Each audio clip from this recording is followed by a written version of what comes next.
Nama Toprak Razgatlioglu kembali jadi sorotan.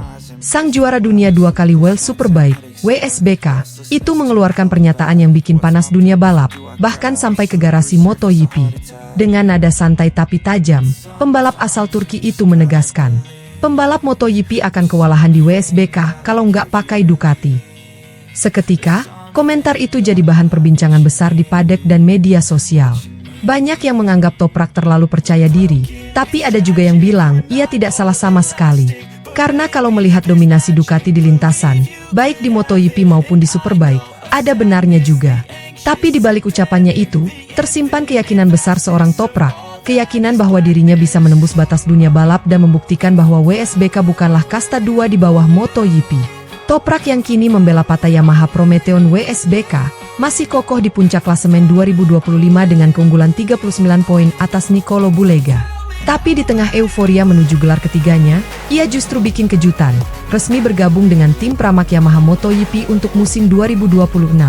Kepindahan yang membuat banyak orang terperangah. Dari motor produksi massal di WSBK, ia akan naik ke mesin prototipe paling canggih di dunia. Namun disitulah Toprak realistis, dan sedikit menyentil para bintang MotoGP. Ia mengakui, MotoGP adalah dunia yang benar-benar berbeda. Tidak ada sistem bantuan elektronik seperti di Superbike, cara pengereman berbeda, ban berbeda, bahkan cara membuka gas pun tak sama. Karena itu, ia tak mau muluk-muluk soal hasil. Saya bisa finish di posisi 10 besar, mungkin 15 besar. Tahun pertama akan jadi masa belajar tanpa ekspektasi tinggi, ujar Toprak tenang. Tapi yang paling menarik, justru bukan soal ambisinya, melainkan sindiran tajamnya soal ketergantungan Ducati. Menurut Toprak, sistem dan regulasi MotoGP sekarang ini terlalu memanjakan pabrikan asal Italia itu. Mesin kencang, aerodinamika superior, sistem holeshot device paling stabil, semua memberi keunggulan besar dibanding motor lain. Maka dari itu, ia dengan berani berkata, pembalap MotoGP akan kesulitan balapan di Superbike tanpa Ducati. Ucapan itu seperti bom waktu. Para penggemar MotoGP langsung bereaksi. Ada yang bilang Toprak sombong, tapi ada juga yang justru memuji kejujurannya.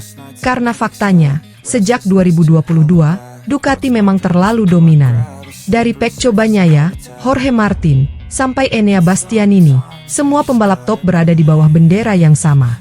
Bahkan legenda seperti Marc Marquez pun akhirnya memilih bergabung dengan Ducati Lenovo Team karena sadar, untuk menang, motor itu adalah kunci. Namun berbeda dengan banyak pembalap yang bermain aman di media, Toprak justru bicara apa adanya. Ia tak takut menyinggung siapapun. Mungkin karena ia tahu, popularitasnya tak bergantung pada politik paddock, tapi pada aksinya di lintasan, dengan gaya khasnya, wheelie, stop-pie, dan manuver gila di tikungan. Bagi Toprak, dunia Superbike bukan sekadar kelas 2. Ia menganggap WSBK justru medan perang sejati, tempat para pembalap benar-benar bertarung tanpa sensor, tanpa terlalu banyak perangkat bantu.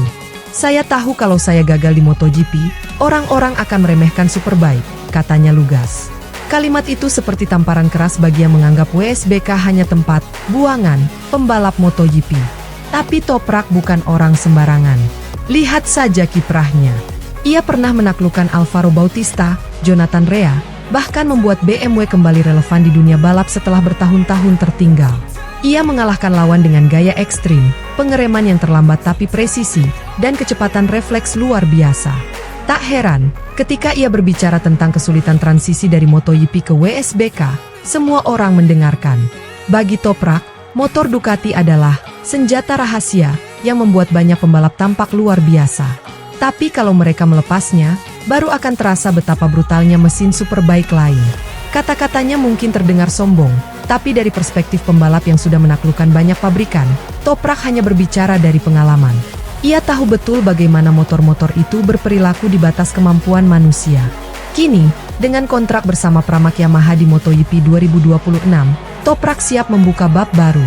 Ia sadar, dunia MotoGP penuh politik dan tekanan besar. Tapi satu hal pasti, ia tidak akan mengubah gaya balapnya. Saya tetap akan menjadi Toprak yang sama, mungkin lebih tenang, tapi tetap agresif, katanya. Langkah ini juga menandai sejarah baru. Jarang sekali ada pembalap dari WSBK yang berani pindah ke MotoGP di usia 28 tahun dengan kepercayaan diri setinggi itu. Biasanya, karir seperti ini berakhir di WSBK saja. Tapi Toprak punya tekad berbeda. Ia ingin membuktikan bahwa bakat sejati bisa bersinar dimanapun, dengan motor apapun. Dan yang lebih menarik lagi, MotoGP kini sedang mempersiapkan ban Pirelli untuk 2027. Sesuatu yang sudah sangat familiar bagi Toprak dari pengalaman panjangnya di Superbike. Itu akan jadi keuntungan besar buat saya, ujarnya.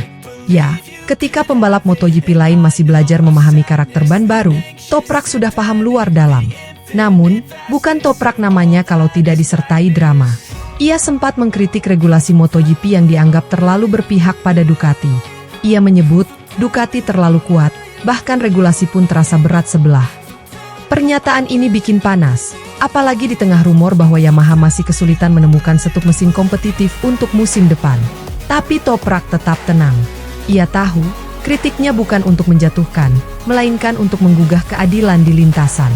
Menariknya, posisi Toprak di BMW nanti akan digantikan oleh Miguel Oliveira, pembalap MotoGP yang sebelumnya membela Pramac. Jadi bisa dibilang, keduanya tukar tempat. Dunia balap seperti permainan cermin, satu naik, satu turun. Oliveira akan mencoba mengembalikan kejayaan BMW, sementara Toprak akan menantang para alien MotoGP dengan motor Yamaha. Pertanyaannya, apakah Toprak akan mampu bersaing dengan Bagnaia, Martin, Marquez, dan Bastianini di lintasan MotoGP? Atau justru ia akan menjadi bukti bahwa pembalap WSBK memang berbeda level? Toprak sendiri sudah menjawabnya. Saya tidak takut. Saya tahu ini akan sulit, tapi saya ingin tahu sejauh mana saya bisa melangkah. Sebuah jawaban yang sederhana, tapi penuh keberanian. Karena di dunia balap, tak ada yang lebih berani daripada pembalap yang rela meninggalkan zona nyamannya demi tantangan baru. Kini, para penggemar menunggu bagaimana penampilan El Turco di MotoGP musim 2026 nanti. Apakah ia akan langsung meledak dan menantang Ducati? Atau justru merasakan betapa ganasnya motor prototipe di level tertinggi itu? Satu hal yang pasti, setiap kali Toprak turun ke lintasan, akan selalu ada pertunjukan. Entah itu aksi Welie di garis finish, restlessness to hell and back. What's my purpose? What do I grab? A slippery surface, a heart attack.